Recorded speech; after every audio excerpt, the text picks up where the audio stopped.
ഇനി വരാൻ പോകുന്ന അന്ത്യപ്രവാചകന്റെ ജീവിതം നിങ്ങൾ ഇത് വെച്ചുകൊണ്ട് മനസ്സിലാക്കണം. കണ്ണിമ വെട്ടുന്ന സമയം കൊണ്ട് ബിൽഖീസ് രാജ്ഞിയുടെ സിംഹാസനം സുലൈമാൻ അലൈഹിസ്സലാമിൻ്റെ കൊട്ടാരത്തിൻ്റെ അകത്തേക്ക് കൊണ്ടുവന്നു എന്ന് പറയുന്നത് ആസഫ് ഇബ്നു ബർഖിയ എന്ന് പറയുന്ന അള്ളാഹുവിൻ്റെ വലിയായിരുന്നു, ഒരു മനുഷ്യനായിരുന്നു. حتى يتبين لهم أنه الحق. നമ്മൾ മനസ്സിലാക്കണം, ഒരു അസുഖം വരുമ്പോൾ അള്ളാഹ് ദേഷ്യപ്പെട്ടത് കൊണ്ട് അയാൾക്ക് ക്യാൻസർ വന്നത്, അങ്ങനൊന്നും പറയല്ലേ. അതൊന്നും അല്ല ഇതിൻ്റെ ഉത്തരം. ഒരു അപകടം വരുമ്പോൾ അത് മുമ്പേ നടക്കേണ്ടതായിരുന്നു, ഇതൊന്നും പറയാൻ നമ്മൾ ആരും അല്ല കേട്ടോ. അംബിയ ഇന്ന് പ്രയാസങ്ങൾ വന്നിട്ടുണ്ട്, അള്ളാഹ്ക്ക് തീരുമാനിക്കാൻ കഴിയൂ. നിങ്ങൾ തെറ്റ് ചെയ്തിട്ടുണ്ടെങ്കിൽ ആ തെറ്റിന് അള്ളാഹു കഫാറത്തായി നാളെ ഖബറിലോ നാളെ മഹ്ശറയിലോ അദാബ് കിട്ടാതിരിക്കാൻ ദുന്യാവെന്ന് അള്ളാഹു ശിക്ഷ കൊടുക്കും. എന്തുകൊണ്ട്? ഉമ്മത്തി ഉമ്മത്തും മർഹൂമ ലാ യുഅദ്ദിബുഹ അല്ലാഹു മർറതൈൻ. എൻ്റെ ഉമ്മത്തികൾ റഹ്മത്ത് ചെയ്യപ്പെട്ട ഉമ്മത്തികളാ. അവർ ചെയ്ത തെറ്റിന് ദുന്യാവിലൊരു പരീക്ഷണം അവർക്ക് വന്നാൽ നാളെ ആ തെറ്റിന് അള്ളാഹു അവിടെ ശിക്ഷിക്കൂല. നോക്കണം, നമ്മളെന്താ പറയാ, അങ്ങനെ കിട്ടേണ്ടത് തന്നെ, അങ്ങനെയൊന്നും പറയരുത് കേട്ടോ. ആർക്ക് രോഗം വരുന്നത് ശത്രുവിനാണെങ്കിൽ പോലും ഒരുപക്ഷെ അയാൾ ചെയ്ത തെറ്റുകളൊക്കെ അള്ളാഹു പുറത്തു കൊടുക്കുകയും നമ്മൾ വലിയ അഹങ്കാരം കൊണ്ട് വലിയ ആളാന്ന് വിചാരിച്ച് നടന്നതിൻ്റെ പേരിൽ നമ്മളോട് അള്ളാഹു കോപിച്ചിരിക്കുകയുമാണെങ്കിൽ നമ്മൾ പരാജയപ്പെടും, അവർ രക്ഷപ്പെടുന്നതാണ്. പുണ്യനബി തങ്ങൾ പറഞ്ഞു, ഒരാൾക്കും സംഭവിച്ച മുസീബത്ത് നീ കണ്ടുകൊണ്ട് സന്തോഷിക്കരുത്. ഇമ്മ അൻ യുആഫിയഹുല്ലാഹ് വയബ്തലീക്. ഒരാൾ ഒരു തെറ്റ് സംഭവിച്ചു എന്ന് വിചാരിക്കാൻ, മദ്യപിച്ചു, അല്ലെങ്കിൽ വ്യഭിചരിച്ചു, അല്ലെങ്കിൽ ഏതെങ്കിലും ഒരു തെമ്മാടിത്തരത്തിൽ ചെന്നുപോയി പെട്ടു, ഒരു റോങ് ഗ്യാങ്ങിന്റെ ഉള്ളിൽ പെട്ടു, അവൻ അങ്ങ് നശിച്ചു എന്ന് വിചാരിക്കാൻ. ലാ തുദ്ഹിരി ശമാത, അത് കണ്ടുകൊണ്ട് നീ സന്തോഷിക്കരുത്.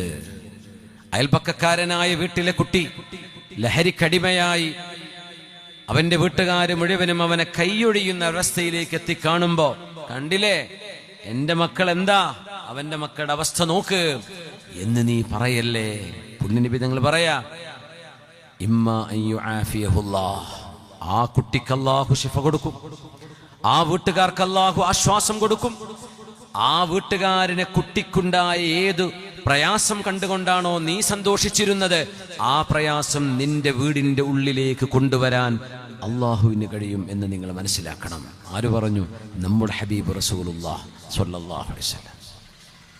ഇത് അറിവുകളിൽ നമ്മൾ അറിയേണ്ട വലിയൊരു അറിവാണ്. ഇത് നമ്മൾ അറിയാതെ പോകരുത്. നമ്മൾ ആരുടെ പരാജയം കണ്ടുകൊണ്ട് സന്തോഷിക്കരുത്. ആ മനുഷ്യൻ വിജയിച്ചു മുന്നേറുകയും ഈ സന്തോഷിച്ച് കൈയടിച്ച നിങ്ങൾക്ക് ആ പരീക്ഷണം അല്ലാഹു തിരിച്ചു തന്നുകൊണ്ട് പരീക്ഷിക്കുകയും ചെയ്യുമെന്ന് പറഞ്ഞത് നമ്മുടെ ഹബീബാണ് സ്വല്ലല്ലാഹു അലൈഹി വസല്ലം. അതുകൊണ്ട് പരീക്ഷണങ്ങൾ വരുമ്പോഴേ നമ്മൾ പറയേണ്ടത് എന്താ? അല്ലാഹുവേ, നീ നിന്റെ ദേഷ്യം കൊണ്ട് എനിക്ക് അസുഖം തന്നതാവരുത് റബ്ബേ. പരീക്ഷണമായിക്കോട്ടെ. അമ്പിയാക്കളൊക്കെ പരീക്ഷിക്കപ്പെട്ടില്ലയോ? അയ്യൂബ് നബി അലൈഹിസ്സലാം പരീക്ഷിക്കപ്പെട്ടില്ലേ? മുസ്തഫ നബി തങ്ങൾ പരീക്ഷിക്കപ്പെട്ടില്ല. അമ്പിയാക്കളിൽ ഏറ്റവും കൂടുതൽ പരീക്ഷണം അനുഭവിച്ച നബി നമ്മുടെ റസൂലാണ് സ്വല്ലല്ലാഹു അലൈഹി വസല്ലം. നമ്മുടെ റസൂലിനോളം പ്രയാസം അനുഭവിച്ച ഒരു നബിയും കഴിഞ്ഞു പോയിട്ടില്ല. ഫൽ അംസലു ഫൽ അംസൽ. അല്ലാഹുവിൻ്റെ ഹബീബിൻ്റെ ആ ഒരു കാറ്റഗറിയോട് ചേർന്ന് വരുന്ന ആളുകൾ അതിൻ്റെ തൊട്ടുതാഴെ. അങ്ങനെ പിറകോട്ട് ഏറ്റവും മുമ്പിൽ പ്രയാസം കൂടുതൽ അനുഭവിച്ചതാരാ? നമ്മുടെ ഹബീബാണ് സ്വല്ലല്ലാഹു അലൈഹി വസല്ലം. നമ്മൾ പറയാൻ പറ്റുമോ ആ പ്രയാസം അനുഭവിച്ചത് കുരുത്തക്കേടുണ്ടെന്ന് പറയാൻ പറ്റുമോ? ഒരു മനുഷ്യനെ കുറിച്ച് പോലും പറയാൻ പാടില്ലെന്നാണ്. അതുകൊണ്ട് ഹബീബ് ദുആ ചെയ്തു, അല്ലാഹുവേ, ഇല്ലം യകും ബിക ഗളബുൻ ഫലാ ഉബാലി. അല്ലാഹുവേ, നിനക്കെന്നോട് ദേഷ്യം തോന്നിയിട്ടില്ലെങ്കിൽ എൻ്റെ കാല് ചോര വന്നൊലിക്കുന്ന ഈ വ്രണങ്ങളും മുറിവും ഈ പ്രയാസവും നിസ്സഹായാവസ്ഥയും എന്നെ ആളുകൾ അട്ടിയോടിച്ചതും കൂക്കി വിളിച്ചതും ഇതൊന്നും എനിക്ക് പ്രശ്നമല്ല റബ്ബേ. ഇതൊന്നും എനിക്ക് പ്രശ്നമല്ല. നീ എന്നോട് ദേഷ്യപ്പെടരുത്. അഊദു ബിവജ്ഹികൽ അഊദു ബിനൂരി വജ്ഹികല്ലദി അശ്റഖത് ലഹുൽ ളുലുമാത് വസലുഹ അലൈഹി അംറുദ് ദുനിയാ വൽ ആഖിറ. പടച്ചവനെ, നിന്റെ പരിശുദ്ധമായ ദാത്തിന്റെ പ്രകാശം, ആ പ്രകാശം കൊണ്ടല്ലയോ പ്രപഞ്ചം മുഴുവനും പ്രഭ പൂണ്ടത്. അഊദു ബിനൂരി വജ്ഹിക്കല്ലദീ അശ്റഖത് ലഹുൽ ളുലുമാത് വസലുഹ അലൈഹി അംറുദ് ദുനിയാ വൽ ആഖിറഹ്. ഈ ലോകത്തിന്റെയും ആഖിറത്തിന്റെയും പ്രശ്നങ്ങൾ പരിഹൃതമാകുന്നത് റബ്ബേ നിന്റെ പ്രകാശത്തിന്റെ ബർക്കത്ത് കൊണ്ടാണല്ലോ റബ്ബേ. ആ നൂറിനെ മുന്നിട്ട് ഞാൻ ചോദിക്കുകയാണ്, അൻയഹുല്ല ബീ ഗളബുക്, നിന്റെ ദേഷ്യം എന്നിലേക്ക് ഇറക്കരുത് അല്ലാഹ്, നീ എന്നോട് ദേഷ്യപ്പെടരുത് റബ്ബേ. ഖർനുസ്സആലിബിലെ പാറക്ക് മുകളിൽ ഇരുന്നു കൊണ്ട് ഹബീബ് ചെയ്ത ദീർഘമായ ദുആയാണത്. എന്നിട്ട് ഹബീബ് പറഞ്ഞ വാക്കുണ്ട്, ലക്കൽ ഉച്ബാ ഹത്താ തർദാ. പടച്ചവനെ, എന്തൊക്കെയാണെങ്കിലും എല്ലാ സ്തുതിയും എല്ലാ നന്ദിയും പടച്ചവനെ നിനക്കാണല്ലാ. ഹത്താ തർദാ, നിനക്ക് മതി വരുന്നതുവരേക്കും. അസുഖത്തിൽ കിടക്കുമ്പോൾ നമ്മൾ അള്ളാഹിനോട് ഇങ്ങനെ പറയാറുണ്ടാവും. ഒരു ചെറിയ കടബാധ്യത വരുമ്പോൾ നമ്മൾ പറയാറുണ്ടോ, റബ്ബേ എന്നാലും നിനക്ക് സ്തുതി അല്ലാഹ്, ഞാൻ ഇത്രയല്ലേ കുടുങ്ങിയിട്ടുള്ളൂ, ഇതിലേറെ കുടുങ്ങിയ ആളുകൾ എത്രയുണ്ട് പടച്ചവനെ, നമ്മൾ പറയാറുണ്ടോ? ലക്കൽ ഉച്ബാ ഹത്താ തർളാ. പടച്ചവനെ, ഒരു സൃഷ്ടിക്ക് സൃഷ്ടാവിനെ പുകഴ്ത്താൻ കഴിയുന്ന വാക്കുകൾക്ക് പരിധിയുണ്ട്, പരിമിതിയുണ്ട്. അല്ലാഹുവേ, അല്ലാഹുവേ, നിന്റെ അനുഗ്രഹങ്ങൾക്ക് എപ്പോഴും എപ്പോഴും നിനക്കാണല്ലാ സ്തുതി. ലക്കൽ ഉച്ബാ ഹത്താ തർളാ, നിനക്ക് മതി വരുവോളം നിനക്കാണ് റബ്ബേ സ്തുതി. ഒരു പ്രയാസത്തിലാണ് നബി തങ്ങൾ ഇത് പറയുന്നത്. ആ പ്രയാസത്തിൽ നിന്ന് ഹബീബാ നബി തങ്ങൾ ആശ്വസിപ്പിക്കുകയാണ് അല്ലാഹു. മുത്തുനബി തങ്ങൾക്ക് 6 മാസം വഹി വരാതിരുന്നപ്പോ ഒരു പെണ്ണ് വന്നുകൊണ്ട് ഹബീബിനോട് ചോദിച്ചു, അവിശ്വാസിനിയായ ഒരു പെണ്ണ്, അഹജറക ശൈത്വാനുക ഇഖ്റ ബിസ്മി റബ്ബിക്കല്ലദീ ഖലഖ എന്ന ആയത്തുകൾ ഇറങ്ങിയപ്പോൾ, സൂറത്തുൽ അലഖിലെ ആദ്യത്തെ 5 ആയത്തുകൾ ഇറങ്ങിയതിന് ശേഷം പുണ്യനിബിതങ്ങൾക്ക് 6 മാസം വഹി വരാതിരുന്നപ്പോൾ ഹബീബിന് വിഷമമുണ്ടായിട്ടുണ്ട്. ആ സന്ദർഭത്തിൽ ഒരു മുശ്രിക്കത്തായ പെണ്ണ് വന്ന് നബിയോട് ചോദിച്ചു, അഹജറക ശൈത്വാനുക, അങ്ങയുടെ പിശാച്ച് അങ്ങയുടെ അരികത്ത് വരാതെയായോ എന്നൊരു പെണ്ണ് ചോദിച്ചതിന് മറുപടിയായിട്ടാണ് വല്ലുഹാ എന്ന സൂറത്ത് ഇറങ്ങുന്നത്. വല്ലുഹാ വല്ലൈലി ഇദാ സജാ, എല്ലാം മൂടിക്കളയുന്ന ഒരു ഇരുട്ടിന്റെ ശേഷം ഒരു പ്രഭ വരുന്നത് പോലെ പ്രയാസങ്ങൾക്ക് ശേഷം ആശ്വാസം വരുന്നുണ്ട് നബിയേ എന്ന് അല്ലാഹു വിളിച്ചറിയിക്കുകയാണ്. മാ വദ്ദഅക റബ്ബുക വമാ ഖലാ, അല്ലാഹു ഹബീബേ അങ്ങയെ കൈവടിഞ്ഞിട്ടില്ല നബിയേ, അങ്ങയെ മാറ്റി നിർത്തിയതും അല്ല നബിയേ. വമാ ഖലാ, അങ്ങയോട് പിണങ്ങിയതുമല്ല നബിയേ. വമാ നതനസ്സലു ഇല്ലാ ബിഅംരി റബ്ബിക്, അങ്ങയുടെ രക്ഷിതാവായ അല്ലാഹു എന്നോട് ഭൂമിയിലേക്ക് അവതരിക്കാൻ പറയുന്ന റബ്ബിന്റെ നിർദ്ദേശം അനുസരിച്ചുകൊണ്ട് മാത്രമേ നബിയേ എനിക്ക് അങ്ങയുടെ അരികത്തേക്ക് വരാൻ കഴിയൂ. വഹി അല്ലാഹു പിടിച്ചു വെച്ചു, എനിക്ക് അല്ലാഹുവിന്റെ നിയമത്തെ മറികടന്ന് വരാൻ സാധ്യമല്ലെന്ന് ജിബ്രീൽ അലൈഹിസ്സലാം ഹബീബിനോട് മറുപടിയും പറയുന്നുണ്ട്.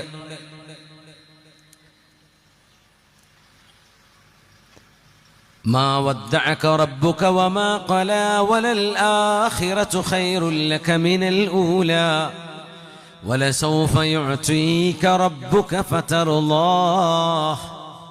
ഹബീബായ നബിയേ, ത്വായിഫുകാരങ്ങയെ കല്ലെടുത്ത് ഓടിച്ചിട്ടുണ്ടെങ്കിൽ, ത്വായിഫുകാരങ്ങയെ അപമാനിച്ചു കൂക്കി വിളിച്ചു വിട്ടിട്ടുണ്ടെങ്കിൽ, ഹബീബേ അങ്ങയുടെ അരികത്തേക്ക് പോന്നോളൂ നബിയേ, ഞാൻ അങ്ങയെ സ്വീകരിക്കാം. ആകാശലോകങ്ങൾ അങ്ങയെ കാത്തിരിക്കുകയാണ്. മനുഷ്യരിൽ ചില ആളുകൾക്ക് അങ്ങയെ കണ്ടുകൂടാ എങ്കിൽ എൻ്റെ ആലമുൽ മലക്കൂത്ത് അങ്ങയെ കാണാൻ കൊതിക്കുകയാണ്. സറൈത മിൻ അല്ലാഹുവിന്റെ മാലാഖമാർ മനുഷ്യരുടെയും പ്രപഞ്ചത്തിലെ ഓരോ വസ്തുവിൻ്റെയും അഖദാറുകളെ, ഖദർ ഖലാവുകളെ രേഖപ്പെടുത്തി വെക്കുന്ന കലമിന്റെ ശബ്ദം കേൾക്കുന്ന ഒരിടത്തിലേക്ക് അല്ലാഹു എന്നെ ഉയർത്തി എന്ന് റസൂലുള്ളാഹി സ്വല്ലല്ലാഹു അലൈഹി വസല്ലം ബഹ്റുൻ നൂറിലേക്ക് എത്തി നിൽക്കുകയാണ്. പ്രകാശത്തിന്റെ സമുദ്രം എന്നാണ് അതിൻ്റെ പേര്. 7 ആകാശങ്ങൾ കടന്നു പോകണമെങ്കിൽ പ്രകാശവേഗതയെക്കാളും കോടാനുകോടി വെലോസിറ്റിയുള്ള ഒരു വേഗതയെ ഹബീബാ നബി തങ്ങൾക്ക് അല്ലാഹു സാധ്യമാക്കി കൊടുക്കണം. അപ്പോഴേ ഈ ദൃശ്യപ്രപഞ്ചം മറികടക്കാൻ കഴിയും. ഒന്നാം ആകാശം കടക്കണമെങ്കിൽ സൂര്യപ്രകാശത്തിന്റെ വേഗതയിൽ പോയാൽ പോലും ബില്യൺ കണക്കിന് വർഷങ്ങൾ എടുക്കുമെന്നാണ് മനുഷ്യന്. അതുകൊണ്ടാണ് വമാ ജഅൽന റുഅയല്ലതി അറൈനാക ഇല്ലാ ഫിത്നതൻ ലിന്നാസ്. എന്റെ ഹബീബിന്റെ കഴിവ്, എന്റെ ഹബീബിനെ പറഞ്ഞേച്ച അള്ളാഹുവിന്റെ കഴിവിലേക്ക് ചേർത്തി വെച്ചു കൊണ്ടുപോകണം. ആ രീതിയിൽ വേണം ഈ മുഅ്ജിസത്തിനെ മനസ്സിലാക്കാൻ.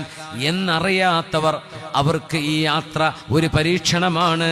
അവർക്കത് ഉൾക്കൊള്ളുക സാധ്യമല്ല, വിശ്വസിക്കുകയും സാധ്യമല്ല. എന്നാൽ ഈമാനുള്ള ആളുകൾ ഇന്നല്ലാഹ അലാ കുല്ലി ഷൈഇൻ ഖദീർ, എല്ലാറ്റിനും കഴിവുള്ളവനാണ് അല്ലാഹു എന്ന്. അൽ ഖദീറാണ് അല്ലാഹു, അൽ ഖാദിറാണ് അല്ലാഹു, അൽ മുഖ്തദിറാണ് അല്ലാഹു, അൽ ഖവിയാണ് അല്ലാഹു, അൽ അസീസാണ് അല്ലാഹു എന്ന് മനസ്സിലാകുന്ന അസ്മാഉൽ ഹുസ്ന ബോധ്യപ്പെട്ടവർക്ക് മിഅ്റാജ് മനസ്സിലാക്കുക എളുപ്പമാണ്. അള്ളാഹുവിൻ്റെ അസ്മാഉകൾ മനസ്സിലാകാത്തവർക്ക്, റബ്ബിൻ്റെ സിഫാത്തുകൾ മനസ്സിലാകാത്തവർക്ക് മിഅ്റാജ് മനസ്സിലാക്കുക സാധ്യമല്ല.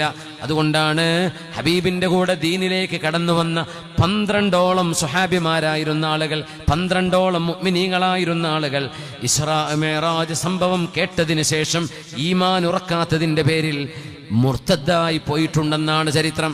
എന്തുകൊണ്ട്? ഇതൊരു പരീക്ഷണമായിരുന്നു. ഇതൊരു പരീക്ഷണമാണ്.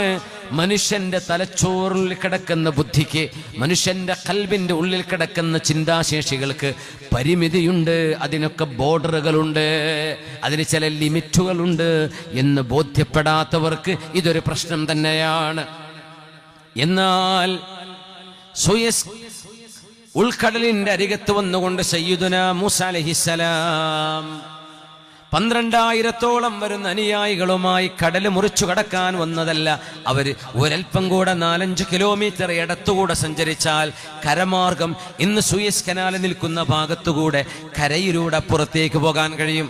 പക്ഷേ രാത്രിയിൽ വഴിയറിയാതെ കടലിന്റെ മുമ്പിൽ വന്ന് നിൽക്കുമ്പോ മൂസ നബിയേ ഇദ്രിബ് അസ്വാകൽ ബഹർ, അങ്ങയുടെ കയ്യിൽ കിടക്കുന്ന ആ ഒരു അസവുണ്ട്, ആ ഒരു വടി കൊണ്ട് കടലിലടിച്ചോളൂ മൂസ നബിയെ എന്ന് പറഞ്ഞപ്പോ സമുദ്രം 2 പാതിയായി മാമലകളെ പോലെ വെള്ളം മാറി നിന്നു എന്ന് പറയുന്ന ബൈബിളും ഓൾഡ് ടെസ്റ്റമെന്റിലും കാണപ്പെടാൻ കഴിയുന്ന എക്സോഡസിന്റെ ചരിത്രം പറയുന്ന മൂസ നബി അലൈഹിസ്സലാമിന്റെയും ബനു ഇസ്രായേലുകളുടെയും പലായനം നടന്ന കഥ. ആ മുഅ്ജിസത്ത് മനസ്സിലാകുന്ന മുഅ്മിനീങ്ങൾക്ക് മിഅ്റാജ് മനസ്സിലാക്കാൻ കഴിയും. وسخرنا له الريح. സുലൈമാൻ ഇബ്നു ദാവൂദ് അലൈഹിമുസ്സലാം, ദാവൂദ് നബിയുടെ പ്രിയപ്പെട്ട മകൻ സുലൈമാൻ അലൈഹിസ്സലാം ഒരേ സമയം രാജാവും അതോടൊപ്പം പ്രവാചകനുമായിരുന്ന മഹാനായ സുലൈമാൻ അലൈഹിസ്സലാം ഉദുവുഹാ ശഹ്റുൻ വറവാഹുഹാ ശഹ്റുൻ. രാവിലെയുള്ള ഒരു യാത്ര എന്ന് പറഞ്ഞാൽ ഉച്ചയ്ക്ക് മുമ്പ് ഉള്ള യാത്രക്കാണ് ഉദുവ് എന്ന് പറയാം. കാറ്റ് നാം മഹാനായ സുലൈമാൻ അലൈഹിസ്സലാമിന് കീഴ്പ്പെടുത്തി കൊടുത്തു. വസഖർനാ ലഹു റീഹ്, വിമാനങ്ങൾ കണ്ടെത്തുന്നതിന്റെ മുമ്പ്. ഖുർആൻ വലിയ അത്ഭുതമല്ല മുഅ്മിനെ, ആലോചിച്ചു നോക്കൂ. ആകാശത്തുകൂടെ വായുവിലൂടെ മനുഷ്യൻ യാത്ര ചെയ്തു എന്ന് ഖുർആൻ സുലൈമാൻ നബി അലൈഹിസ്സലാമിനെ കുറിച്ച് പറഞ്ഞില്ലേ? വസഖർനാ ലഹു റീഹ്. ഇന്ന് മനുഷ്യന് യാത്ര ചെയ്യണമെങ്കിൽ ഒരു പേടകം വേണം, ഫ്ലൈറ്റ് വേണം, ഒരു എയർക്രാഫ്റ്റ് വേണം, ഒരു സ്പേസ് ഷട്ടിൽ വേണം. ഇങ്ങനത്തെ ഒരു ടാഞ്ചിബിൾ ഒരു മാറ്ററും ഇല്ലാതെ, ഒരു മാസ് ഇല്ലാതെ സുലൈമാൻ നബി യാത്ര ചെയ്യിച്ചതിനെയാണ് സുലൈമാൻ നബിയുടെ മുഅ്ജിസത്ത് എന്ന് മനസ്സിലാക്കുന്നത്. അത് മുഅ്ജിസത്താണ്. അല്ലെങ്കിൽ യാത്ര ചെയ്യണമെങ്കിൽ you need something to sit on, അല്ലേ? ഇരിക്കണമെങ്കിൽ എന്തെങ്കിലും വേണ്ടേ? ഒന്നുമില്ല. കാറ്റിലൂടെ മുസ്ലിമീൻ, ഫലസ്തീനിൽ കിടക്കുന്ന മഹാനായ സുലൈമാൻ നബി അലൈഹിസ്സലാം ഇങ്ങ് തെക്ക് കിഴക്കേ അറ്റത്ത് കിടക്കുന്ന യമനിലെ സബ എന്ന് പറയുന്ന നാട്, ഷിബ എന്ന് പറയുന്ന നാട്, അതാണ് സബ. സബയിലെ രാജ്ഞിയാണ് ബിൽഖീസ്. ആ ബിൽഖീസും പരിവാരങ്ങളും മഹാനായ സുലൈമാൻ നബി അലൈഹിസ്സലാമിന്റെ ദഅവത്ത് സ്വീകരിച്ചുകൊണ്ട് അവർ മുഅ്മിനീങ്ങളായി കടന്നു വന്ന് ഫലസ്തീനിലെത്തിയിട്ടുണ്ട്, ജെറൂസലേമിലെത്തിയിട്ടുണ്ട്. അവർ കൊട്ടാരമുറ്റത്തേക്ക് എത്താറായിരിക്കുകയാണ്. ഏതാനും മിനിറ്റുകളെ വേണ്ടു, ആഴ്ചകളും മണിക്കൂറല്ല, മിനിറ്റുകളെ കൊണ്ട് അവർ കൊട്ടാരത്തിലേക്ക് എത്തും. സുലൈമാൻ നബി അലൈഹിസ്സലാം ചോദിച്ചു, ഇത് വിശുദ്ധ ഖുർആനാണ്, അയ്യുകും യഅതീനി ബിഅർശിഹാ, ആരാണ് ബൽഖീസ് രാജ്ഞിയുടെ സിംഹാസനം എന്റെ മുമ്പിൽ കൊണ്ടുവന്നു തരിക? ഖബ്ല അൻ യഅതൂനി മുസ്ലിമീൻ, അവർ ഇസ്ലാം സ്വീകരിച്ച് എൻ്റെ മുമ്പിലേക്ക് വന്നെത്താറായിട്ടുണ്ട്. അവരിങ്ങോട്ട് കാലെടുത്ത് വെക്കുന്നതിന് മുമ്പ് യമനിൽ കിടക്കുന്ന സിംഹാസനം അത് മിനിമം 3000 കിലോമീറ്റർ അകലെയാണ്. 3000 കിലോമീറ്റർ വേണം ഫലസ്തീനിൽ നിന്ന് ഷീബയിലേക്ക് എത്താൻ. Minimum 3000 kilometres. ഫ്ലൈറ്റിന് പോവുകയാണെങ്കിൽ അതൊരു ഏകദേശം 3.5 മണിക്കൂറോളം സമയമെടുക്കും, 4 മണിക്കൂറിനടുത്ത് സമയമെടുക്കും. ആ ദൂരം ആരാ എനിക്ക് പെട്ടെന്ന് കൊണ്ടുവരാ? അപ്പൊ ജിന്നുകളിൽപ്പെട്ട വലിയൊരു ജിന്ന് പറഞ്ഞു, എന്ത്, 1 മണിക്കൂർ സമയം നിന്നാ ഞാൻ കൊണ്ടുവരാം. ആ ജിന്നിന്റെ കഴിവെന്തായിരിക്കും? 1 മണിക്കൂർ സമയം നിന്നാ ഞാൻ അത് കൊണ്ടുവരാം. പക്ഷെ 1 മണിക്കൂർ സമയം വേണം. قال عفريت من الجن أنا آتيك به قبل أن تقوم من مقامك. അങ്ങ് ഖലാഇന് വേണ്ടി ഇരിക്കുന്ന 1 മണിക്കൂർ സമയം, അത് എണീക്കുമ്പോഴേ ഞാൻ കൊണ്ടുവരാം. 1 മണിക്കൂർ സാഅ. സുലൈമാൻ നബി പറഞ്ഞു, പറ്റില്ല, എനിക്ക് ഇപ്പൊ കൊണ്ടുവരണം. ഇതൊരു ഹദീസൊക്കെ ആണെങ്കിൽ ചിലപ്പോൾ ചിലർ ഇതിനെ ലൈഫാക്കും, അല്ലെങ്കിൽ മൗളു ആക്കി വരെ വിടും. ഇത് ഖുർആനാ. ആലോചിച്ച് നോക്കൂ, അള്ളാന്റെ കലാമിൽ വന്നതുകൊണ്ട് സമഅൻ വതാഅ. അല്ലെങ്കിൽ എങ്ങനെയെങ്കിലൊക്കെ ഇത് ബുദ്ധിക്ക് നിരക്കണില്ലല്ലോ, അതുകൊണ്ട് ശരിയാവില്ല, ചിലപ്പോൾ ഏതെങ്കിലും ഒരു റാവിൻ്റെ ഇടയിൽ ഉണ്ടാവും എന്നൊക്കെ പറഞ്ഞ് മുൻഖത്തി ആയിരിക്കും, അങ്ങനെ ആയിരിക്കും, ഇങ്ങനെ ആയിരിക്കും, മുർസലായിരിക്കും, അല്ലെങ്കിൽ എന്തെങ്കിലും പറഞ്ഞിട്ട് ഇതിനങ്ങനെ സൈഡാക്കും. കാരണം എന്തേ, ബുദ്ധിക്ക് നിരക്കണില്ല. എന്താ ഈ പറയണത്? ഒരു മനുഷ്യൻ പറഞ്ഞു, ഞാൻ ഇപ്പൊ കൊണ്ടുവരാം. ടെലിപ്പോർട്ടേഷൻ എന്നതിന് പറയാം. ടെലിപ്പോർട്ടേഷൻ.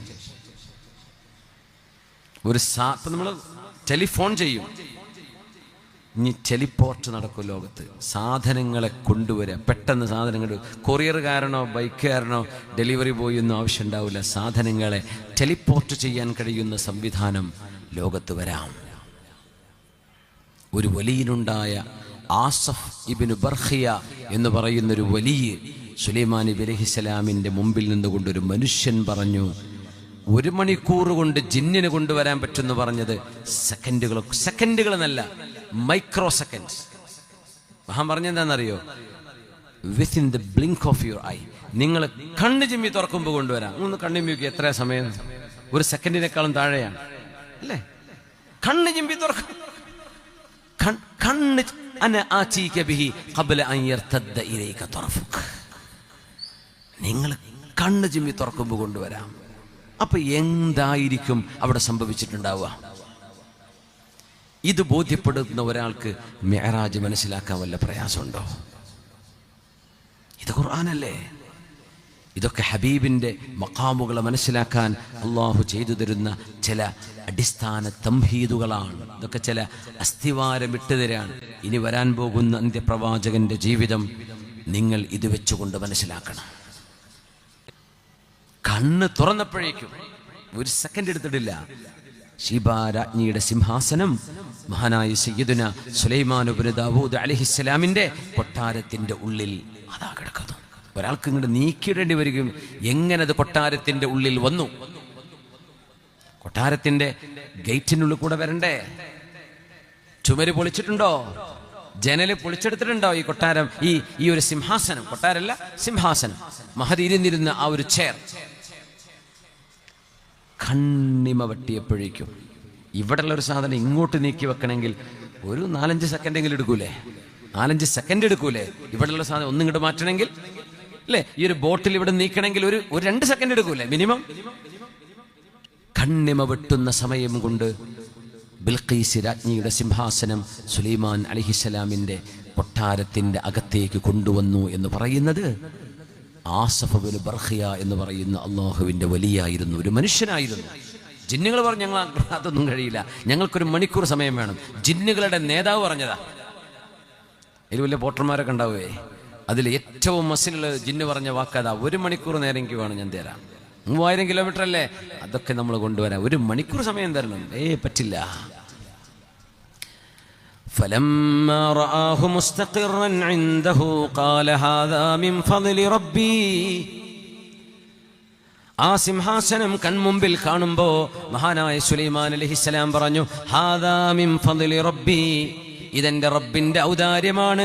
ലിയബ്ലുവനി അഷ്കുറു അം അക്ഫുർ, ഞാൻ അള്ളാഹുവിന് നന്ദി ചെയ്യുന്നുണ്ടോ, അള്ളാഹുവിന് നന്ദികേട് ചെയ്യുന്നുണ്ടോ എന്നെന്നെ പരീക്ഷിക്കാൻ വേണ്ടി അള്ളാഹു എനിക്ക് കാണിച്ചു തന്നതാണ്. നമ്മൾ ഹാദാ മിൻ ഫദ്ലി റബ്ബി എന്ന് എഴുതി വെക്കൂലേ വീടിന്റെ മുമ്പിലൊക്കെ, ഇതെന്റെ റബ്ബിന്റെ ഔദാര്യമാണ്. അതിനിപ്പുറത്ത് എന്താണുള്ളതെന്നറിയോ? എന്നെ പരീക്ഷിക്കാനുള്ള തന്ന ഔദാര്യമാണ്. ഞാൻ നന്ദി ചെയ്യുന്ന അടിമയാണോ അല്ല നന്ദികേട് ചെയ്യുന്ന അടിമയാണോ?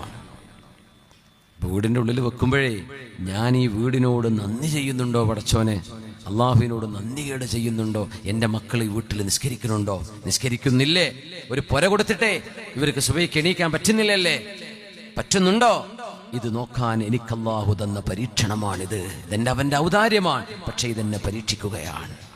അതിനിപ്പുറത്തുള്ള ആയത്തിൻ്റെ അർത്ഥം കൂടെ നമ്മൾ മനസ്സിലാക്കി വെക്കണം. ഇതെൻ്റെ ഔദാര്യം മാത്രം എന്ന് പറഞ്ഞ് എണീറ്റ് പോകണ്ട. ഔദാര്യമാണ്. എന്തിന്? ലിയബ്ലുവനി, അള്ളാഹു എന്നെ പരീക്ഷിക്കുകയാണ്. അഷ്കുർ അം അക്ഫുർ, ഞാൻ നന്ദി ചെയ്യണോ നന്ദി ചെയ്യുകയാണോ, ഇതറിയാൻ അള്ളാഹു എനിക്ക് തന്ന ഔദാര്യമാണിത്. അപ്പം ഔദാര്യം മാത്രം എന്ന് പറഞ്ഞിട്ട് എന്ത് ചെയ്യണ്ട, നമ്മൾ മറന്നു പോകണ്ടേ. അത് വലിയ ഗൗരവമുള്ളൊരു വാക്കാണത്. ഹാദാ മിൻ ഫദ്ലി റബ്ബി ലിയബ്ലുവനി അഷ്കുറു അം അക്ഫുർ. സുലൈമാൻ നബി പറഞ്ഞ വാക്കാണത്. സിംഹാസനം കൊട്ടാരത്തിൻ്റെ ഉള്ളിലെത്തിയപ്പോൾ ഇതെൻ്റെ റബ്ബെന്നെ പരീക്ഷിക്കുകയാണ്, ഞാൻ അള്ളാഹുവിന് നന്ദി ചെയ്യുന്നുണ്ടോ നന്ദി കേട് ചെയ്യുന്നുണ്ടോ എന്ന്. യാ അല്ലാഹ്, അള്ളാഹു നമ്മുടെ വീടുകളിൽ ബറക്കത്ത് തരട്ടെ, നമ്മുടെ മക്കളിൽ അള്ളാഹു നന്മയെ തരട്ടെ, അവരൊക്കെ സ്വാലിഹീങ്ങളായി ജീവിച്ചു കാണാനുള്ള ഭാഗ്യം അള്ളാഹു നമുക്ക് തരട്ടെ. ആമീൻ യാ റബ്ബൽ ആലമീൻ. അതുകൊണ്ട് പുണ്യനബിയെ അള്ളാഹു 7 ആകാശങ്ങൾക്കപ്പുറത്തേക്ക് കൊണ്ടുപോയി എന്ന് പറയുമ്പോൾ അംബിയാഇന് ഇതിൻ്റെ ചില മിനിയേച്ചറുകൾ അള്ളാഹു കാണിച്ചു കൊടുത്തിട്ടുണ്ട് എന്ന് നമ്മൾ മനസ്സിലാക്കണം. حتى لبحر النور جبريل وقف في شته غربا فودع وهتف دعني تقدم يا حبيبي لا تخف أبشر تناجي ربك القيوما صلوا عليه وسلموا تسليما. പ്രകാശത്തിൻ്റെ മഹാസമുദ്രം എന്ന് പറയുന്ന ഒരു തലത്തിലേക്ക് ഞാൻ എത്തിയപ്പോൾ ജിബ്രീൽ അലൈഹിസ്സലാം എന്നോട് പറഞ്ഞു, നബിയേ ഇവിടെ നിന്ന് അങ്ങോട്ട് വരാൻ എനിക്ക് പെർമിഷൻ ഇല്ല നബിയേ. 7 ആകാശങ്ങൾ, ഒരാകാശം അടുത്ത ആകാശത്തേക്ക് ഭൂമിയിൽ നിന്ന് 1-ാം ആകാശത്തിൻ്റെ ആ തലത്തിലേക്കുള്ള ദൂരമുണ്ടെന്നാണ്. അപ്പോൾ നമ്മുടെ ഈ ഭൂമിയിൽ നിന്ന് ഈ ദൃശ്യപ്രപഞ്ചത്തിൻ്റെ അതിരെവിടെയാണെന്ന് ആർക്കും കണ്ടെത്താൻ പറ്റിയിട്ടില്ല എന്ന അത്ഭുതം. പക്ഷെ അതിരില്ലേ, ഉണ്ടാവണല്ലോ. ഈ ദുന്യാവെന്ന് പറയുന്നത് ഇൻഫിനിറ്റ് അല്ല, അനന്തമായത് അങ്ങനെ ഉണ്ടാവില്ല. ഇത് മഖ്ലൂഖാണ്. മഖ്ലൂഖായത് ലാ മഹ്ദൂദാവൂല, അത് മഹ്ദൂദാണ്. ഇത് ഫൈനൈറ്റാണ്. പക്ഷെ ഇൻഫിനിറ്റ് ആയിട്ടാണ് നമുക്ക് തോന്നുക. അറ്റമില്ല എന്ന് തോന്നും. അറ്റല്ലാന്നോ? അറ്റുണ്ടല്ലോ. അപ്പം നമ്പറുകൾക്കൊക്കെ ഒരു അറ്റുണ്ടാവൂലേ? നമ്മൾ അറ്റല്ല. നമ്മൾ 100,000, പിന്നെ മില്യൺ, ബില്യൺ, ട്രില്യൺ, ഇങ്ങനെ ഒരുപാട് സില്യൺ, ഒരുപാട് കണക്കുകൾ പറയും. പക്ഷേ ഒരു ഫൈനൽ നമ്പർ ഉണ്ടാകണം. ആ നമ്പർ നമുക്ക് പറയില്ല എന്നേ ഉള്ളൂ. അനന്തത എന്ന് പറയുന്നത് ഈ പ്രപഞ്ചത്തിൻ്റെ വലിയൊരു അത്ഭുതമാണ്. പക്ഷെ ഇതിന് അന്ത്യമുണ്ട്, ഇതിനൊരു ബൗണ്ടറി ഉണ്ട്. ആ ബൗണ്ടറി എവിടെയാണോ അതിനെയാണ് അസ്സമാഉദ് ദുനിയ, 1-ാം ആകാശം എന്ന് വിളിക്കുന്നത്. അത് നമുക്ക് കണ്ടെത്താനായിട്ടില്ല. 1-ാം ആകാശം പോയിട്ട് മിൽക്കി വേ തന്നെ മുഴുവൻ എക്സ്പ്ലോർ ചെയ്യാൻ മനുഷ്യരെ കൊണ്ടാവില്ല. ഒരു നാസക്കും കഴിയില്ല, ഒരു സയൻറ്റിസ്റ്റിനും കഴിയില്ല. നമ്മൾ എത്രയോ അടുത്തായി കളിക്കുന്നത്, എത്രയോ അടുത്താണ്. അതിൻ്റെ എത്ര ദൂരങ്ങളിലാണ്. ദശലക്ഷക്കണക്കിന് ബില്യൺ കണക്കിന് പ്രകാശവർഷങ്ങൾക്ക് അകലെ കിടക്കുന്ന താരസമൂഹങ്ങളുണ്ട് അള്ളാഹുവിൻ്റെ പ്രപഞ്ചത്തിൽ. ഒന്നും മനുഷ്യന് ജീവിച്ചിരിക്കുന്ന കാലത്ത് പോയി വരാൻ ഇവിടെ അവിടെ എത്താൻ കഴിയില്ല. കോടിക്കണക്കിന് കൊല്ലങ്ങൾ എടുക്കും അങ്ങോട്ട് എത്തണമെങ്കിൽ. പോകുന്ന സ്പീഡ് 3 ലക്ഷം കിലോമീറ്റർ സെക്കൻഡിൽ. 3 ലക്ഷം കിലോമീറ്റർ നടക്കൂല. എൻ്റെ ഹബീബ് അതൊക്കെ യാത്ര ചെയ്തു എന്ന് അല്ലാഹു ജല്ല ജലാലു. അതുകൊണ്ടാണ് തുടക്കത്തിൽ പറയുന്നത്, മനുഷ്യരാശി ഇന്ന് ഏറ്റവും വലിയ മേന്മ കൊള്ളുന്നത് നമ്മൾ ചൊവ്വയിൽ പോയി, നമ്മൾ ചന്ദ്രനിൽ പോയി, ഇനി ഇതാ നമ്മൾ ജൂപ്പിറ്ററിൽ പോകും, മാർസിൽ പോയി കഴിഞ്ഞു, അല്ലെങ്കിൽ പോകാനിരിക്കുന്നു, ഇനിയും പോവുകയാണ്, അല്ലെങ്കിൽ സ്പേസ് സ്റ്റേഷനുകൾ, സ്പേസ് ഹോട്ടലുകൾ തുറക്കാൻ പോവാണ്. എന്തൊക്കെ നമ്മൾ പറഞ്ഞാലും പുണ്യനബി തങ്ങൾ യാത്ര ചെയ്ത മിഅ്റാജിന്റെ ലക്ഷക്കണക്കിന് അംശങ്ങളിൽ ഒരംശത്തിൻ്റെ അരികത്ത് പോലും എത്താൻ മനുഷ്യൻ്റെ ഈ ജീവിതം ഇനി വരാനുള്ള 10,000-കണക്കിന് കൊല്ലങ്ങളെടുത്താലും മനുഷ്യനെ കൊണ്ട് കഴിയില്ല എന്ന ആ യാത്രയെക്കുറിച്ച് പുണ്യനബി തങ്ങൾ ഈ പറഞ്ഞു തരുന്നത് സ്വല്ലല്ലാഹു അലൈഹി വസല്ലം. അല്ലാഹു അലാ കുല്ലി ഷൈഇൻ ഖദീർ, അല്ലാഹുവിന് എല്ലാം കഴിയും എന്ന് ബോധ്യപ്പെടുത്തി തരികയാണ് അല്ലാഹു. സുലൈമാൻ നബി അലൈഹിസ്സലാമിന്റെ ആ യാത്രയിൽ ഡിസ്റ്റൻസുകളെ അല്ലാഹു ചുരുക്കി കൊടുത്തു. 3000 കിലോമീറ്റർ വെറും കാറ്റിലിരുന്നു കൊണ്ട് മഹാനവറുകൾ സഞ്ചരിക്കുമായിരുന്നു.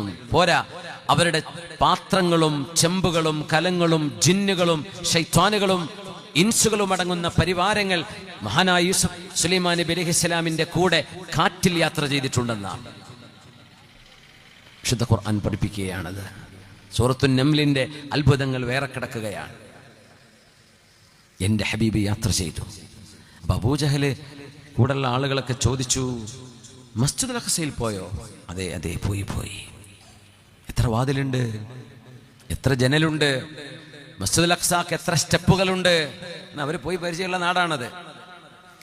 പുണ്യനബി തങ്ങൾ പറഞ്ഞു, അവരെന്നോട് ചോദിച്ചു കൊണ്ടിരുന്നു, ഞാൻ മസ്ജിദുൽ അഖ്സായിലേക്ക് നോക്കിയിട്ടതിന് മറുപടി പറഞ്ഞുകൊണ്ടിരുന്നു. ജിബ്രീൽ അലൈഹിസ്സലാം എല്ലാ മറയും നീക്കിയിട്ട് എനിക്കതിങ്ങനെ കാണിച്ചു തന്നു.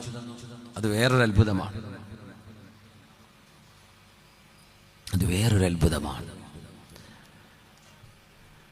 മുആവിയ ഇബ്നു മുആവിയ റളിയല്ലാഹു അൻഹു വഫാത്തായപ്പോ നമ്മൾ കേട്ട് പരിചയമുള്ള മുആവിയ തങ്ങളല്ല.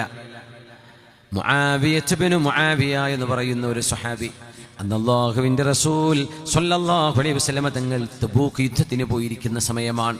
തബൂക്ക് എന്ന് പറയുന്നത് മദീനയിൽ നിന്ന് മിനിമം 500 കിലോമീറ്ററോളം, ഏകദേശം 400-500 കിലോമീറ്റർ ദൂരം വരുന്ന ഒരു ദൂരെ പുണ്യനബി തങ്ങൾ യുദ്ധത്തിന്റെ അവസ്ഥയിൽ ഇരിക്കുമ്പോഴാണ് മഹാനായ മുആവിയ റളിയല്ലാഹു അൻഹു എന്നറിയുന്ന ഈ മുആവിയ ഇബ്നു മുആവിയ എന്ന് പറയുന്ന മഹാൻ മദീനയിൽ വഫാത്തായപ്പോ ഹബീബായ നബി തങ്ങൾ പറഞ്ഞു, മുആവിയ എന്ന് പറയുന്ന ഈ സ്വഹാബിക്ക് മയ്യത്ത് നിസ്കരിക്കാൻ വേണ്ടി എൻ്റെ മുമ്പിൽ നിൽക്കുന്ന സർവമാന ഉയർന്നു നിൽക്കുന്നതിനെയും അള്ളാഹു എനിക്ക് പ്രതലമാക്കി തരികയും ആ മുആവിയയുടെ ജനാസക്ക് ഞാൻ ഇവിടെ നിന്ന് നിസ്കരിക്കുകയും ചെയ്തു. കാരണം ഫഇന്നഹു കാന യുഹിബ്ബു സൂറത്തുൽ ഇഖ്ലാസ്, ഖുൽ ഹുവല്ലാഹു അഹദ് സൂറത്ത് വല്ലാതെ ഇഷ്ടപ്പെട്ടിരുന്ന സ്വഹാബിയായിരുന്നു അദ്ദേഹം.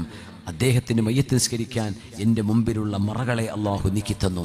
500 കിലോമീറ്ററിനിടയിൽ ഒരു 500 മലകളല്ല ഉണ്ടാവുക. ആ ഒരു പ്രതലത്തെ അള്ളാഹു എനിക്ക് സമനിരപ്പാക്കി തന്നിട്ട് ഞാൻ ആ ജനാസയെ കണ്ടുകൊണ്ട് നിസ്കരിച്ചു എന്ന് ഹബീബായ റസൂലുള്ളാഹി സ്വല്ലല്ലാഹു അലൈഹി വസല്ലം. ഇതൊക്കെ ദുനിയാവിൽ നടന്ന അത്ഭുതങ്ങളാണ്. മദീനയിൽ ഇരിക്കുമ്പോൾ വലിയൊരു കല്ല് വീഴുന്ന ശബ്ദം കേൾക്കുന്ന സ്വഹാബിമാർ എല്ലാവരും പേടിച്ചു. ചിലരൊക്കെ വീട്ടിൽ നിന്ന് ഇറങ്ങിയോടി. പുണ്യനബി തങ്ങൾ പറഞ്ഞു, ലൻ തുറാഉ, നിങ്ങളാരും പേടിക്കണ്ട കേട്ടോ, പേടിക്കണ്ട. തിൽക ഹജറുൻ വഖഅത് ഖഅറ ജഹന്നമ മിൻ 70 ഖരീഫാ. മദീനയുടെ ഒരു പ്രത്യേകതയാണ്. അവിടെ ചില അത്ഭുതങ്ങളൊക്കെ കാണാൻ കഴിയും. 70ഓളം വർഷമായി നരകത്തിന്റെ ആഴത്തിലേക്ക് പതിച്ചുകൊണ്ടിരുന്ന തീനാലുള്ള ഒരു മഹാപാറക്കഷ്ണം, അത് നരകത്തിന്റെ ആഴത്തിലേക്ക് എത്തിയതിന്റെ ശബ്ദമാണ് നിങ്ങളിപ്പോ കേട്ടത് എന്ന് ഹബീബായ നബി തങ്ങൾ പറയുന്നത് സ്വഹീഹായ ഹദീസാണ് സ്വല്ലല്ലാഹു അലൈഹി വസല്ലം. മദീനയിൽ നിൽക്കുമ്പോൾ ചില നിലവിളി ശബ്ദം കേട്ടിട്ടുണ്ട് സ്വഹാബിമാർ. ആർത്ത് നിലവിളിക്കുന്ന ശബ്ദം, കൂട്ടത്തോടെ നിലവിളിക്കുന്ന ശബ്ദം. പുണ്യനബി തങ്ങൾ പറഞ്ഞു, സുഹാബികളെ, ആളുകളെ കാണാതെ ആ കാണുന്ന നിലവിളി എന്താണെന്ന് നിങ്ങൾക്കറിയുമോ? അത് ഒരു പറ്റം ജൂതന്മാർ അവർ ചെയ്ത തിന്മകൾ കാരണം അവരുടെ ഖബറുകളിൽ അവർ ശിക്ഷിക്കപ്പെടുമ്പോൾ ആ ശിക്ഷകളാൽ അവർ നിലവിളിക്കുന്ന ശബ്ദമാണ് നിങ്ങൾ ഇവിടെ കേട്ടത് എന്ന് മദീനയുടെ മണ്ണിൽ നിന്നുകൊണ്ട് നബി തങ്ങൾ പറഞ്ഞിട്ടുണ്ട് സ്വല്ലല്ലാഹു അലൈഹി വസല്ലം. അതാണ് മദീന. സ്വഹാബികളുടെ കൂടെ നബി തങ്ങൾ ഇരിക്കുമ്പോൾ ഒരു ദുർഗന്ധമടിക്കുന്നു. ദുർഗന്ധം അടിക്കുന്നു. എവിടെയും വേസ്റ്റുകളില്ല, ഇന്നത്തെ പോലെ പൊല്യൂഷൻ ഇല്ല, ഗാർബേജുകളില്ല, വേസ്റ്റുകൾ കൊണ്ടുപോയി ഡംപ് ചെയ്യുന്ന സ്ഥലങ്ങളില്ല. ആ ദുർഗന്ധം വമിച്ചപ്പോൾ അല്ലാഹുവിന്റെ റസൂല് പറഞ്ഞു, സ്വഹാബികളെ, ഈ ദുർഗന്ധം എന്താണെന്ന് നിങ്ങൾക്കറിയുമോ? നിങ്ങളെക്കുറിച്ച് അഹ്ലു കിതാബിൽപ്പെട്ട ആളുകൾ ഗീബത്തും നമീമത്തും പറഞ്ഞ് നിങ്ങളുടെ പച്ചയിറച്ചി തിന്നുമ്പോ ആ ഗീബത്തിന്റെ ദുർഗന്ധമാണ് ഇങ്ങോട്ട് അടിച്ചു വീശിയത് എന്ന് സ്വഹാബികളോട് പറഞ്ഞിട്ടുണ്ട് ലോകത്തിന്റെ ഗുരു റസൂലുള്ളാഹി സ്വല്ലല്ലാഹു അലൈഹി വസല്ലം. അതുകൊണ്ടാണ് മദീനയുടെ പ്രത്യേകത അത്ഭുതമാണ്. ജബൽ ഉഹുദിൻ യുഹിബ്ബുനാ വനുഹിബ്ബുഹു. ഉഹുദ് മല വല്ലാത്തൊരു മലയാണ്. ആ പർവ്വതത്തിന് നമ്മളോട് സ്നേഹമാണ്, നമുക്ക് ഉഹുദിനോടും സ്നേഹമാണ് എന്ന് നബി തങ്ങൾ പറഞ്ഞു സ്വല്ലല്ലാഹു അലൈഹി വസല്ലം. ഒരു മലയെ നോക്കി തങ്ങൾ പറയാ, ആ പർവ്വതത്തിന് നമ്മളോട് ഇഷ്ടമാണ്, നമുക്ക് ആ പർവ്വതത്തെയും ഇഷ്ടമാണ്. എന്തൊരത്ഭുതല്ലേ! ഒരു പർവ്വതത്തെ നബി തങ്ങൾ സ്നേഹിച്ചു സ്വല്ലല്ലാഹു അലൈഹി വസല്ലം. ഒരു പർവ്വതത്തെ സ്നേഹിച്ചു. ജബൽ ഉഹുദ് മദീനയിൽ ചെന്ന് നോക്കിയാൽ കാണും. അപ്പോൾ അതിന് മുകളിലേക്ക് പോകുന്ന ഒരു ട്രിപ്പൊക്കെ തുടങ്ങിയിട്ടുണ്ട്. അവിടെ GMC വണ്ടിയിൽ 4 വീലിൽ 35 റിയാൽ കൊടുത്താലേ ഉഹദിൻ്റെ മുകളിൽ കൊണ്ടുപോയി ഇറക്കിത്തരും. മദീന ശരിക്കും കാണാം. 360 ഡിഗ്രിയിൽ മദീനയെ കാണാൻ കഴിയുന്ന ഒരു അനുഭവമുണ്ട്. ഇപ്പോൾ തുടങ്ങിയിട്ടുള്ള ഒരു മാസമായിട്ടില്ല തുടങ്ങിയിട്ട്. ജബൽ ഉഹുദിൻ യുഹിബ്ബുനാ വനുഹിബ്ബുഹു. അനസ് ഇബ്നു നദർ റളിയല്ലാഹു അൻഹു ഉഹദിന്റെ യുദ്ധം നടക്കുമ്പോൾ സ്വഹാബിമാർ ചിന്നിച്ചെതറിയോടിയപ്പോ ഉഹദിന്റെ മലയിലേക്ക്, ഉഹദിന്റെ രണാങ്കണത്തിലേക്ക് മഹാനായ അനസ് ഇബ്നു നദർ റളിയല്ലാഹു അൻഹു ഓടിപ്പോകുമ്പോൾ, ഇലാ ഐന യാ അനസ്, അനസ് ഇബ്നു നദറേ, നിങ്ങൾ എങ്ങോട്ടാണ് പോകുന്നത്? ആളുകൾ ഇവിടെ നിന്ന് ചിന്നിച്ചിതറി ഓടുകയാണ്, യുദ്ധം പരാജയപ്പെട്ടിരിക്കുകയാണ്. അനസേ, നിങ്ങൾ എങ്ങോട്ടാ അങ്ങോട്ട് ഓടുന്നത്? ഞങ്ങൾ ഇങ്ങോട്ട് പിന്തിരിഞ്ഞോടുകയാണ് എന്ന് പറയുമ്പോ അനസ് ഇബ്നു നദർ റളിയല്ലാഹു അൻഹു പറഞ്ഞു, മദീനയിലാണത്, മദീനയാണത്. മഹാൻ പറഞ്ഞു, ഇന്നി ലഅജിദു റീഹൽ ജന്ന മിൻ സൗബി ഉഹുദിൻ. ഉഹദിന്റെ മലയുടെ ഭാഗത്ത് നിന്ന് സ്വർഗത്തിന്റെ സുഗന്ധം എനിക്ക് വരുന്നുണ്ട്. ഞാൻ സ്വർഗത്തിലേക്ക് ഓടുകയാണ്. ഇതൊക്കെ മദീനയാണ്. ഹബീബാ നബി തങ്ങൾക്ക്, ഹബീബാ നബി തങ്ങളുടെ മുമ്പിലേക്ക് ഒരു പറ്റം ആളുകൾ, രോഗമാണ് നബിയെ, രോഗമുണ്ട്, ശരീരത്തിൽ വേദനകളുണ്ട്, മുറിവുകളുണ്ട് എന്ന് പറഞ്ഞപ്പോ മഹാനായ ഹബീബ് തങ്ങളുടെ പരിശുദ്ധമായ വിരല് അവിടുത്തെ ഉമിനീരിൽ വെച്ച് നനച്ചിട്ട് റസൂലുള്ളാഹി സ്വല്ലല്ലാഹു അലൈഹി വസല്ലം തങ്ങൾ മണ്ണിൽ കൈവച്ചു. മണ്ണിൽ കൈവച്ചുകൊണ്ട് നബി തങ്ങൾ ആ ഒരൽപ്പം മണ്ണ് ആ രോഗിയുടെ ദേഹത്ത്, മുറിവിന്റെ വേദനയുള്ള ഭാഗത്ത് വെച്ചു കൊടുത്തുകൊണ്ട് പറഞ്ഞു, അല്ലാഹുവേ, തുർബത്തു അർദിനാ ബിരീഖി ബഅദിനാ യുഷ്ഫാ ബിഹി സഖീമുനാ. അല്ലാഹുവേ, തുർബത്തു അർദിനാ, ഇത് ഞങ്ങളുടെ ഈ മണ്ണിന്റെ, ഈ പരിശുദ്ധമായ ഭൂമിയിലെ മണ്ണാണല്ലാഹ്. അത് ഹബീബിന്റെ മദീനയാണ്. ഈ മദീനയിലെ മണ്ണാണല്ലാ. ഉമിനീര് കൊണ്ട് നനഞ്ഞിരിക്കുന്ന വിരലിൽ പറ്റിപ്പിടിച്ച ഏതാനും ചില മണൽത്തരികള്, ആ മണ്ണിന്റെ അംശങ്ങള്. തുർബത്തു അർദിനാ ബിരീഖി ബഅദിനാ, ഞങ്ങളിൽ ചില ആളുകളുടെ ഉമിനീരാണ് റബ്ബേ ഇത്. ഈ മണ്ണിലെ മണ്ണാണ് ഈ വിരലുള്ളത് റബ്ബേ. യുഷ്ഫാ ബിഹാ സഖീമുനാ, ഞങ്ങളുടെ രോഗികൾക്ക് ഇതുകൊണ്ട് ശിഫ കിട്ടണം പടച്ചവനെ. ആ മണ്ണിന്റെ അംശം തട്ടിയവർക്ക് ശിഫ ലഭിച്ചു എന്ന് പരിശുദ്ധമായ ഹദീസിൽ കാണാൻ കഴിയും. ആകാശലോകത്തിന്റെ മലക്കൂത്തുകൾ അള്ളാഹു ഭൂമിയിലേക്ക് തുറന്നു വെച്ചതിന്റെ അടയാളങ്ങൾ. ഇതൊക്കെ ബുദ്ധി കൊണ്ട് ആലോചിച്ചാൽ കിട്ടുമോ? കിട്ടൂല. ഇതൊക്കെ മുഅ്ജിസത്തുകളാണ്. ഇതൊക്കെ വിശ്വസിക്കുമ്പോഴേ മുഅ്മിനാവുള്ളൂ. ഇതൊക്കെ വിശ്വസിക്കുമ്പോഴേ മുസ്ലിമാവുള്ളൂ.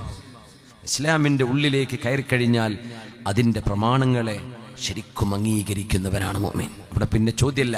നമ്മുടെ അഖല് ഖാരിജിയായ അഖലിന്, അതായത് വഹീന് സറണ്ടർ ചെയ്യുന്നത് തന്നെയാണ് ശരീഅത്ത്. അതിന് ഒരു മടിയില്ല നമുക്ക് പറയാൻ. നേരത്തെ പറഞ്ഞ പോലെ എനിക്ക് തിരിയില്ല എന്ന് തിരിയുന്നതൊരറിവാണ്. അൽ അജ്സു അനിൽ ഇദ്റാഖി ഇദ്റാഖു. ഇത് പഠിപ്പിക്കാൻ വന്നവരാണ് നബിയുനാ റസൂലുള്ളാഹി സ്വല്ലല്ലാഹു അലൈഹി വസല്ലം. മിറാജിന്റെ ചരിത്രത്തിലേക്കോ അതിൻ്റെ ഡീറ്റെയിൽസുകളിലേക്കോ ഒന്നും പോയിട്ടില്ല. അതൊക്കെ നമ്മളതിൻ്റെ സമയമാകുമ്പോൾ നമ്മുടെ പള്ളിയിലും നമ്മുടെ ഉസ്താദുമാരും വാദ സദസ്സുകളിലൊക്കെ നമ്മൾ പലപ്പോഴും കേട്ടതാണ്, അല്ലെങ്കിൽ കേൾക്കാനിരിക്കുന്നവരാണ്. ഇതിൽ വലിയൊരു മാനയുണ്ട്. നിങ്ങളുടെ ബുദ്ധിക്ക് പരിധിയുണ്ടെന്നും പരിധിയില്ലാത്ത ലാ മഹ്ദൂദാണ് അല്ലാഹു ജല്ല ജലാലുവെന്നും നമ്മളെ ഒരിക്കലൂടെ ഓർമ്മപ്പെടുത്തുകയാണ്. റമളാനിന്റെ മുന്നോടിയായി വരുന്ന ഈ റജബ്, അല്ലാഹുമ്മ ബാരിക് ലനാ ഫീ റജബിൻ വശഅബാൻ, അല്ലാഹുമ്മ ബല്ലിഗ്നാ റമളാൻ, اللهم بارك لنا في رجب وشعبان وبلغنا رمضان ووفقنا فيه للصيام والقيام وتلاوة القرآن. الله رجبിലും ഷഅബാനിലും വരാനിരിക്കുന്ന റമളാനിലും അല്ലാഹു നമുക്ക് ബർക്കത്ത് ചെയ്യട്ടെ. റമളാനിനെ അല്ലാഹു നമ്മിലേക്ക് എത്തിച്ചു തരട്ടെ. ആമീൻ യാ റബ്ബൽ ആലമീൻ.